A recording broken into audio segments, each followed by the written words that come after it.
সামাজিক ব্যবসা নিয়ে আয়োজনে আপত্তি ছিল আগের সরকারের। নিজস্ব জায়গাতেও সামাজিক ব্যবসা দিবস পালন করা যেত না মন্তব্য করেছেন প্রধান উপদেষ্টা ডক্টর মোহাম্মদ ইউনূস। সাভারে পঞ্চদশ সামাজিক ব্যবসা দিবসের অনুষ্ঠানে তিনি আরো বলেন, সামাজিক ব্যবসার মাধ্যমেই জনগণের স্বাস্থ্যসেবা নিশ্চিত করা সম্ভব, ডোনেশনের মাধ্যমে নয়। অলিয়াল রনির রিপোর্ট।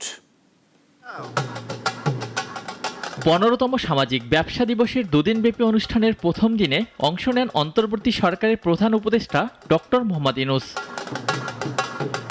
জাতীয় সঙ্গীতের মাধ্যমে শুরু হয় অনুষ্ঠান। এরপরে মূল বক্তব্য উপস্থাপন করেন প্রধান উপদেষ্টা।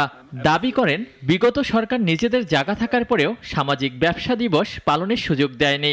Government will not allow to make it happen. What a strange way. This is nothing to do with anything government should worry about. But we are not allowed to hold this.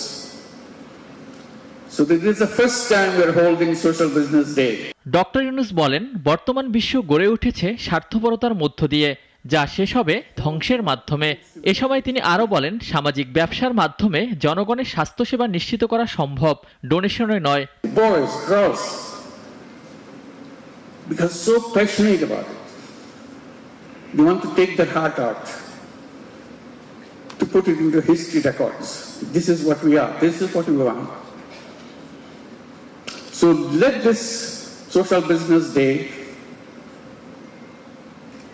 bring change not only one country, it's a whole world. তরুণ সমাজ বাংলাদেশকে অন্ধকার থেকে আলোতে নিয়ে এসেছে জানিয়ে অন্তর্বর্তী সরকার প্রধান আহ্বান জানান, নিজেদের স্বার্থে নতুন বিশ্ব গড়ে তোলার। We can do it. Let's make it happen. Oliul Roni, নাগরিক, ঢাকা।